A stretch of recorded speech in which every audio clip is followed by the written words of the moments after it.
नमस्कार। कहानी विद जगत किशोर बड़थाल में आप सभी का स्वागत है। आज मैं आपको एक खास जगह लेके जा रहा हूं। आपने एक शब्द सुना है, कथक। कथक का मतलब होता है कहानी या कहानी सुनाने वाला। मेरी आप कहानियां सुनी रहे हैं। स्वाभाविक तौर पर कथक और मेरा संबंध हुआ कि नहीं हुआ। मेरे कानों में खबर आई है, एक लड़की जो इसी शहर की है, इसी शहर यानी हमारे शहर यानी पौड़ी की है। यहीं रहती थी, यहीं पली बड़ी हुई। यहां उसने झंडे गाड़े। हाँ, क्या झंडे गाड़े वो तो बाद में पता चलेगा। अभी वो मुंबई रहती है, मुंबई, जहां फिल्म इंडस्ट्री है, हीरोइने। नहीं है। मैं भी एक बार मुंबई गया था, कुछ हीरोइनों से मिला था, लेकिन वो सामने से निकल गई। मैं तो देखता रह गया। लेकिन वही हीरोइन के रूप में अब आज हमारे बीच भी आई है। बहुत अच्छी कथक नृत्यांगना है। मैंने सुना है कुछ फिल्मों के ऑफर भी हैं, और साथ में ये भी सुना है कि वो बाहर पौड़ी से निकलकर मुंबई होते हुए विदेश भी गई है भाई। हाँ, मिलते हैं ना। चलिए मेरे साथ कथक नृत्यांगना के दर्शन करते हैं। चलो चलते हैं। मैं पहुंच गया हूं प्रियंका के घर, जहां वो रुकी है। दरवाजा नॉक करते हैं। हेलो। अरे अरे आप यहाँ। भैया, हम तो ऐसे ही आते हैं।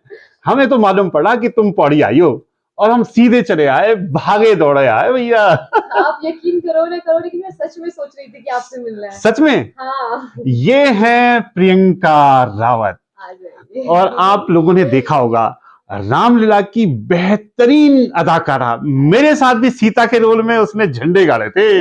हाँ, बेहतरीन कलाकार, अदाकार। मतलब आप ये चेहरा देख रहे हैं, इस चेहरे में आंखें अलग बोलती हैं, होंठ अलग बोलते हैं, गाल अलग बोलते हैं। अभी आपको दिखाएंगे कि चेहरे का हर वो भाव जो आप सोच सकते हैं, वो सारे भाव साक्षात इस चेहरे पर दिखते हैं। आज हम पहुंचे हैं। तुम मुंबई से कब आई? बस अभी 2-4 दिन ही हुए हैं। 2-4 दिन हुए, लेकिन भैया हमें तो आज मालूम पड़ा, और हम भागे भागे चले आए। मुझे तो बड़ा आनंद आ रहा है तुमसे मिलकर। आप फर्स्ट आ गए, मैं सोच ही रही थी आपसे मिलने आऊं, आप पहले पहुंच गए। प्रियंका, ध्यान रखना, मैं अकेले नहीं आया हूं। पता आपको, ऐसा तुम्हें लग रहा होगा मैं अकेले हूं। अकेले नहीं हूं, मेरे बहुत सारे दर्शक तुमसे मिलना चाहते थे। मैंने उनसे कहा था कि आज मैं हीरोइन से मिलवाना चाहता हूं। मैं भी एक बार मैं भी एक बार मुंबई गया था, लेकिन हीरोइन ना बगल से निकल गई। आज मैं बड़ा खुश हूं कि हीरोइन, मुंबई की हीरोइन मेरे सामने खड़ी है। बिल्कुल।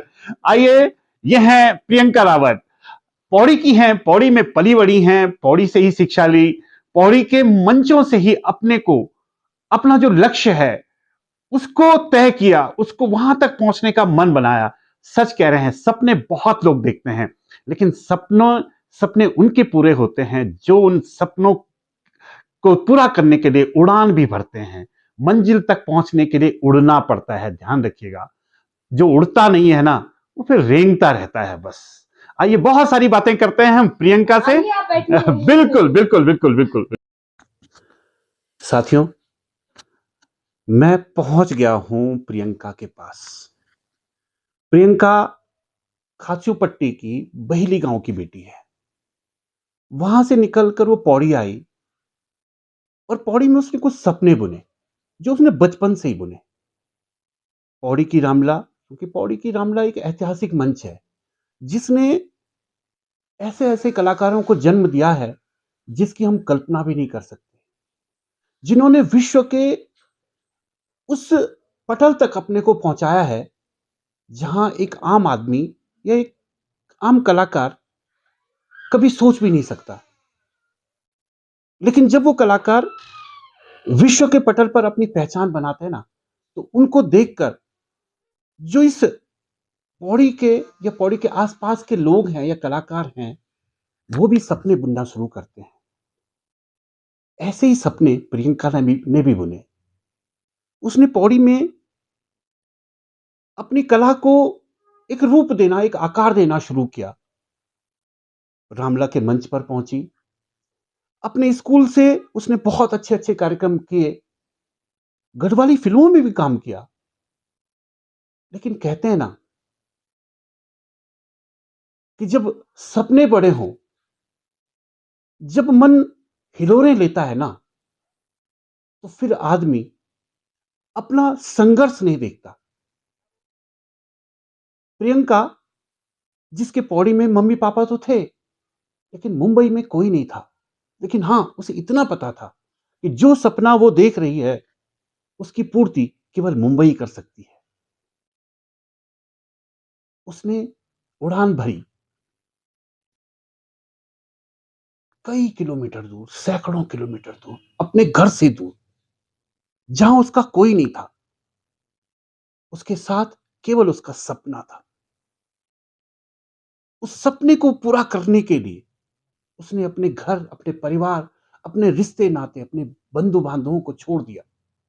निकल पड़ी अकेली लड़की मुंबई की तरफ। और मुंबई में कुछ ही समय में उसने अपनी कला से, अपनी भाव भंगिमा से, अपने नृत्य से, जो कथक वो पौड़ी में सीख कर गई थी, उस छोटी सी कला से ही उसने अपने पंख फैलाने शुरू किए। आज प्रियंका मुंबई की कथक नृत्यांगना के रूप में अपनी पहचान बना चुकी है। वो भारत में ही नहीं, बल्कि भारत के बाहर भी कई देशों में कथक के कार्यक्रम कर चुकी है। आज वो बहुत सारे बच्चों को ट्रेनिंग भी दे रही है, उन्हें शिक्षा भी दे रही है, उन्हें कथक भी सिखा रही है। मुझे आज उसके चेहरे की तरफ देखकर बड़ा अजीब सा लगता है, क्योंकि मैंने भी उसके साथ कुछ समय अभिनय के बिताए हैं। रामलीला पौड़ी में मैंने अगर लंकापति का रोल किया, उसने सीता का भी अभिनय किया है। वो जब सीता का अभिनय करती थी तो मैं उसके चेहरे को देखता था। मुझे उसमें साक्षात सीता वाले वो भाव, जो प्रसंग रावण और सीता के होते हैं, चाहे वो सीता हरण वाला जो बड़ा वैसा प्रसंग है, उसमें जो उसके चेहरे के भाव आते थे, उन्हें देखकर मैं भी कभी कभी हतप्रभ होता था। लेकिन वही चेहरे के भाव आज उसकी पहचान बन चुके हैं। कहानी विद जगत किशोर बड़थवाल में प्रियंका, मैं आपको स्टारडम वाली स्थिति में ला रहा हूं, क्योंकि मैं भी मुंबई गया था एक बार। आज मेरे साथ प्रियंका, मुझे भी वो एहसास हो रहा है कि जैसे मैं भी मुंबई की किसी अदाकारा के साथ बैठा हूं, और मेरा सौभाग्य है कि आज हमारे बीच हमारी पौड़ी की लड़की आज मुंबई में झंडे गाड़ रही है, मुंबई के छोड़कर विश्व में अपना कमाल दिखा रही है। आज वो मेरे साथ है और आपके साथ भी है, हम सबके साथ है। आइए बातें करते हैं, ढेर सारी बातें करते हैं प्रियंका से। वेलकम प्रियंका। बहुत बहुत धन्यवाद। प्रियंका, अपने बारे में कुछ बताओ प्लीज। आपने तो इतना कुछ बोल ही दिया है मेरे बारे में। हाँ, मैं छोटा सा इंट्रोडक्शन दे देती हूँ। मैं प्रियंका रावत हूँ। एक कथक डांसर हूँ, परफॉर्मर हूँ, कोरियोग्राफर हूँ और एक एक्टर भी हूँ। उत्तराखंड पौड़ी गढ़वाल से हूँ और आज अभी मुंबई में रहती हूँ। और शुरुआत मेरी पौड़ी से ही हुई है। और जैसे कि आपने बताया, आज की डेट में मैं भारत के अलग अलग जगह से लेकर के और विदेशों में भी कथक नृत्य के परफॉर्मेंसेस दे रही हूँ, वर्कशॉप्स कर रही हूँ, बस। पौड़ी से निकलकर मुंबई के बारे में कुछ बताओ कि वहां तुमने कैसे अपने पांव जमा दिए। जैसे कि आपको पता ही है, मुंबई तो माया नगरी है और हमसे बहुत ज़्यादा पेशेंस, बहुत ज़्यादा मेहनत मांगती है। तो वही है, हम तो अभी भी लगे हुए हैं, ऐसा कुछ नहीं है कि हम लोग वहाँ जम गए हैं। लेकिन हाँ, जो ये सफ़र है बहुत मुश्किल, लेकिन बहुत ही मज़ेदार है, क्योंकि ये मैंने चूज़ किया है, ये मेरी चॉइस थी हमेशा से। तो मुझे तो बड़ा मज़ा आ रहा है इस सफ़र में। जब तुमने पहली बार अपना घर छोड़ा और उस मुंबई में जहां तुम्हारा कोई नहीं था, कैसे शुरुआत करी? एक्चुअली मैं वहाँ वही अपने बड़े-बड़े सपने लेके गई थी। मुझे कथक और एक्टिंग, अभिनय दोनों ही मेरे बहुत करीब है दिल के, कि मुझे करना है तो सिर्फ यही दोनों चीज़ें करनी है। तो मैंने भातखंडे से विशारद किया था, भातखंडे पौड़ी से। उसके आगे का मुझे यहाँ पे स्कोप नहीं दिख रहा था कि मैं कहाँ सीखूँ, क्योंकि उसके आगे की एजुकेशन यहाँ पे नहीं है कथक में। और अगर मैं अभिनय की भी बात करूँ तो अभिनय के लिए भी यहाँ पे इतना ज़्यादा, हाँ, हमारा पौड़ी में हमें बहुत अच्छे-अच्छे मंच मिलते हैं, स्टेज मिलते हैं अपना अभिनय दिखाने के लिए। लेकिन जो लेवल का मैंने सपना देखा था, वो लेवल के लिए मुझे पौड़ी से बाहर निकलना बहुत ज़रूरी था। और मुंबई एक ऐसा शहर है जहाँ पे मैं अपने दोनों ही सपनों को एक साथ पूरा कर सकती हूँ। इसलिए मैंने सोचा कि मैं मुंबई जाती हूँ, फिर वहाँ पे मैंने मास्टर्स किया, एमए किया मुंबई यूनिवर्सिटी से, नालंदा नृत्य कला महाविद्यालय, और बस अभी लगी हुई हूँ। प्रियंका, ये बताओ, जो तुमने कहा तुम कथक नृत्यांगना हो, हाँ जी। कथक में जितना मेरा ज्ञान है, बहुत ज्ञानी नहीं हूँ, लेकिन ऐसा कहा जाता है कि इसमें 3 घराने हैं। खास तौर पर जयपुर की बात होती है, लखनऊ की बात होती है, और एक बनारस की बात होती है। तुम किस घराने की तरफ मुड़ी हो? इसमें एक और घराना है, रायगढ़ घराना, जो कि अभी ज़्यादा प्रचलित नहीं है। अभी ये 3 घराने ही प्रचलित है जिनका आपने नाम लिया, जयपुर, बनारस और लखनऊ घराना। तो मेरी तालीम कुछ इस तरीके से रही इसमें कि मैंने जब शुरुआत की थी, मेरी कथक की, वैसे तो मेरे पहले गुरु नृत्य के, क्योंकि मैंने पहले फ़ोक डांस से शुरू किया था। मेरे नृत्य के पहले गुरु हैं उत्तराखंड के बहुत ही नामी गिरामी लोक गायक और निर्देशक अनिल विज सर। तो ये मेरे नृत्य के पहले गुरु हैं, और योगेंद्र भंडारी सर। लेकिन कथक की मेरी जो पहली गुरु थी, वो अभी लेट श्रीमती परमिता डोभाल मैम थी, और उन्होंने उनके थ्रू ही मैंने शुरू किया। वो जयपुर घराने से थी, लेकिन उसके बाद जब मैं यहाँ से बाहर निकली, मैंने देहरादून में अपनी आगे की ट्रेनिंग शुरू की।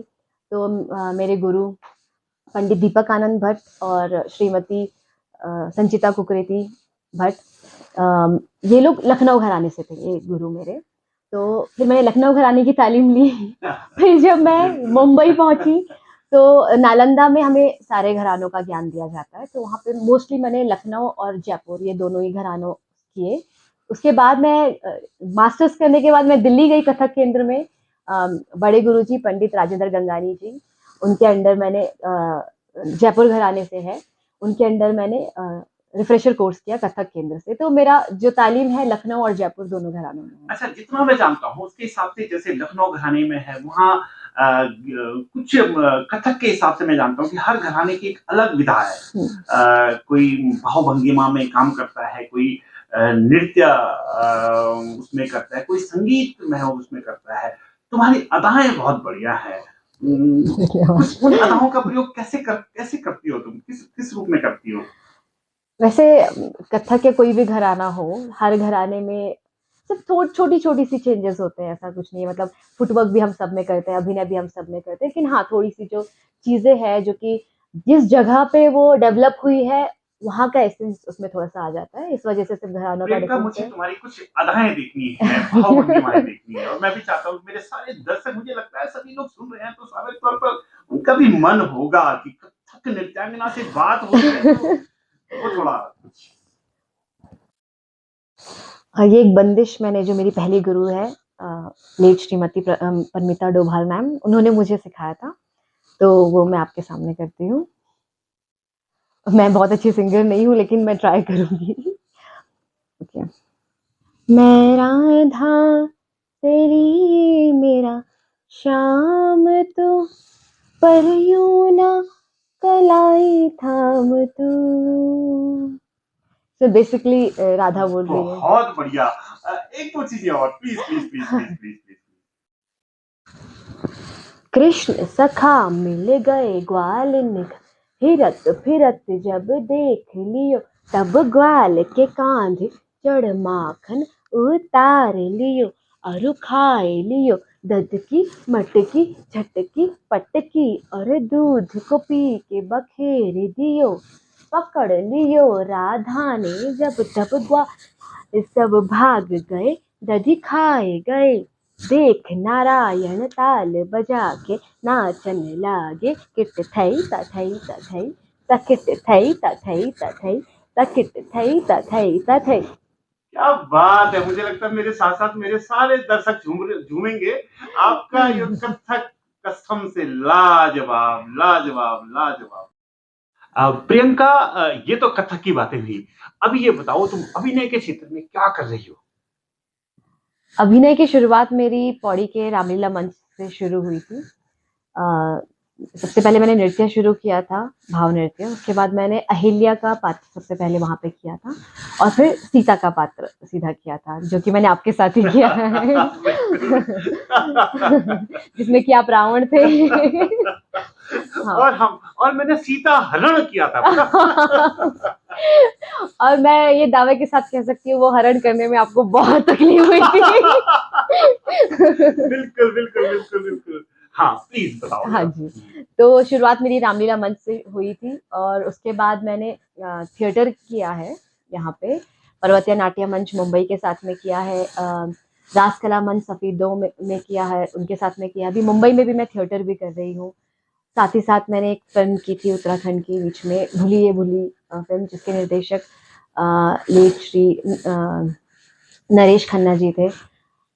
और बाकी अभी मुंबई में मैं ऑडिशंस दे रही हूँ अच्छे-अच्छे प्रोजेक्ट्स के लिए। अ, तो बस यही मेरा अभिनय की जर्नी है अभी तक की। ऑडिशन दे रही हूँ अच्छे-अच्छे प्रोजेक्ट के लिए, इसका मतलब बहुत कुछ बड़ा होने वाला है और हम मान के चलते हैं। मुझे लगता है कोई भी ऑडिशन हमारी प्रियंका को फेल नहीं कर सकता है। बहुत जल्दी हमें बहुत बड़ी खबर मिलने वाली है और जो हम लोग जो कहते हैं ना हीरोइन, और जब हीरोइन का नाम आता है तो हेमा मालिनी का चेहरा बिल्कुल सामने आता है। भाई हमारी हेमा मालिनी तो आप ही हैं। बहुत शुक्रिया। आपका आशीर्वाद है बस। प्रियंका, ये बताओ तुम विदेश काहे के लिए जाती हो? एक कलाकार को कहीं भी ले जाने वाला, उसकी कहीं भी ले जाने के लिए उसकी कला ही ज़िम्मेदार होती है। तो हाँ, अपनी कला के लिए जाती हूँ। पहले मैं किंगडम ऑफ बहरीन में गई थी। पर्वतीय नाट्य मंच मुंबई की तरफ से वहाँ पे एक हमने म्यूज़िकल प्ले किया था, जिसके निर्देशक श्री बलदेव राणा जी थे। उनको मैंने असिस्ट भी किया था और वहाँ पे एज़ अ लीड एक्टर भी मैंने किया था, फीमेल एक्टर। और वही मेन एक्टर थे, मतलब को आर्टिस्ट थी उनकी। और अभी मैं रिसेंटली अफ्रीका में गई थी, अफ्रीका के ज़ाम्बिया में गई थी, लुसाका। वहाँ पे मैं कथक की मेरी प्रेजेंटेशन थी। वहाँ पे मेरे 2-3 कार्यक्रम थे। एक मैंने इंडियन स्कूल ऑफ लुसाका है, वहाँ पे एक डेमोन्स्ट्रेशन दिया था। अ, वहाँ पे जो इंडियन बच्चे रह रहे हैं, सिर्फ नहीं ना, सिर्फ इंडियन नहीं, मतलब वहाँ के जो लोग हैं उनको भी अपना इंडियन कल्चर का एक स्वाद देने के लिए मैं बोलूँगी, उनको बताने के लिए कि उनके रूट्स क्या हैं। एक डेमोन्स्ट्रेशन दिया था। एक टेक्सला अमेरिकन यूनिवर्सिटी है वहाँ पे, जहाँ पे 18 कंट्रीज़ के बच्चे पढ़ने के लिए आते हैं, मेडिकल कॉलेज है। एक वहाँ पे मैंने डेमोन्स्ट्रेशन दिया था। मेरे जो होस्ट थे वहीं के डीन श्री अमित कुमार सिंह सर थे। एक्चुअली उनकी बेटी पिछले कई सालों से मुझसे डांस सीखती है, अवनी सिंह। और जब वो 2.5 साल की थी तब से मेरे से डांस मेरे मेरे अंडर सीख रही है और अभी वो 7th ईयर में अपने है। तो उसके बाद मैंने परफॉर्म किया था हाई कमीशन ऑफ इंडिया में, क्या और बात! वहाँ के। और उसके बाद एक 2 दिन की वर्कशॉप रखी थी, क्योंकि वहाँ के लोगों की डिमांड थी कि हम लोगों को भी सीखना है। प्योर कथक तो 2 दिन में हम सिखा नहीं सकते, तो मैंने एक सेमी क्लासिकल बिल्कुल, वर्कशॉप बिल्कुल। रखी थी वहाँ के लोगों के लिए। प्रियंका, मैं तुम्हें सीधे प्रियंका कह रहा हूँ, जबकि वैसे मुझे लगता है मुंबई के हिसाब से मुझे तुम्हें प्रियंका जी कहना चाहिए। नहीं, नहीं, नहीं। आपके लिए मैं वही प्रियंका हूँ जिसके साथ आपने सीता का पाठ किया है। चलिए, बहुत बढ़िया लगा तुम्हारी ये बातें सुन के। प्रियंका पौड़ी से निकली, बहुत बड़े-बड़े शहरों से होकर भारत के सबसे बड़े शहर में पहुंच गई। उस शहर से भी निकलकर तुम दुनिया के बड़े-बड़े देशों में जा रहे हो। ऐसे में कहीं पौड़ी छोटा तो नहीं पड़ रहा है? पौड़ी कभी छोटा नहीं हो सकता, क्योंकि मैं चाहे जहाँ भी जाऊँ, भारत के किसी कोने में रहूँ या भारत के बाहर किसी भी कोने में रहूँ, वहाँ तक पहुँचने की ताकत मुझे पौड़ी ने ही दी है। अगर पौड़ी है, पौड़ी की जनता है, पौड़ी में मुझे सपोर्ट करने वाले लोग हैं, ऑडियंस है, इसीलिए मैं आज जहाँ भी जा रही हूँ वहाँ पहुँच रही हूँ। क्योंकि कलाकार के लिए कॉन्फिडेंस बहुत ज़रूरी होता है और वो कॉन्फिडेंस मुझे यहीं से मिला है। तो ये जगह कभी छोटी नहीं हो सकती। बहुत बड़ी बात बोली तुमने, यहीं से मुझे कॉन्फिडेंस मिलता है। प्रियंका, तुम्हारे जैसे बहुत सारे बच्चे हो सकता है तुमसे भी बड़े बड़े सपने देख रहे हो, लेकिन वो उन सपनों के लिए उड़ान नहीं भर पाते हैं या नहीं भर पा रहे हैं। क्या मैसेज है उनके लिए? सबसे पहली चीज तो कहीं भी पहुंचने के लिए सबसे पहले आपका सपना जरूरी है। मेरा बस यही मैसेज रहेगा, अगर आप सपना देख रहे हो तो उसको पूरा करने के लिए वो हिम्मत अपने अंदर रखो। हिम्मत के साथ साथ वो विश्वास रखो कि आप कर सकते हो। और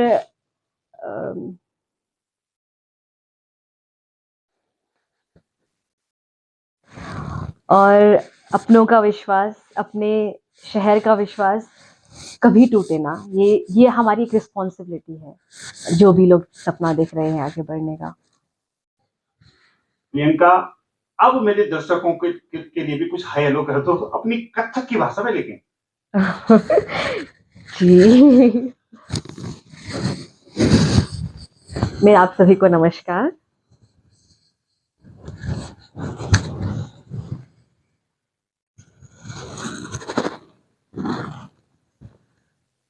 और हमारा भी आपको बहुत बहुत बहुत नमस्कार। तो ये थी मेरे साथ प्रियंका रावत। सपने बुनना, सपने देखना और सपने को पूरा कैसे किया जाता है, ये आप सबने देखा होगा। एक नन्ही मुन्नी बच्ची ने अपने सपने देखे और सपनों के लिए उड़ान भरी, और उस उड़ान का जो लक्ष्य था उसे वो साध रही है।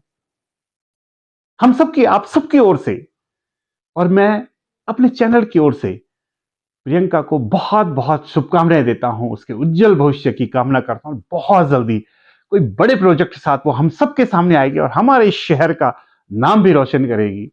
मेरी ये कहानी आपको कैसी लगी, कृपया लाइक, कमेंट और शेयर के माध्यम से जरूर बताइएगा, और साथ ही साथ मेरे चैनल कहानी विद जगत किशोर बरथवाल को सब्सक्राइब करना न भूलेगा। मिलते हैं अगली कहानी के साथ किसी अगली जगह।